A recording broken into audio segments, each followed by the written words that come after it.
আসসালামু আলাইকুম। আমার হাতে যে একটা ইকুইপমেন্টটা দেখা যাচ্ছে, ডিভাইসটা দেখা যাচ্ছে, এটা হচ্ছে একটা থার্মোস্ট্যাট ভালভ।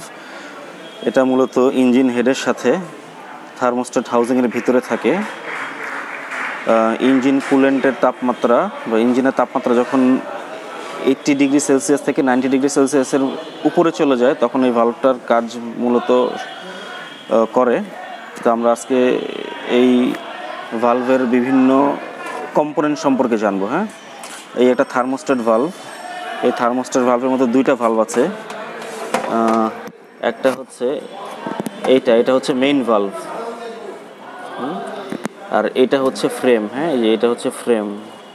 এখানে স্প্রিং আছে দুই ধরনের। এই এক ধরনের, এটা হচ্ছে মেইন স্প্রিং, আর নিচেরটা হচ্ছে সেকেন্ডারি স্প্রিং।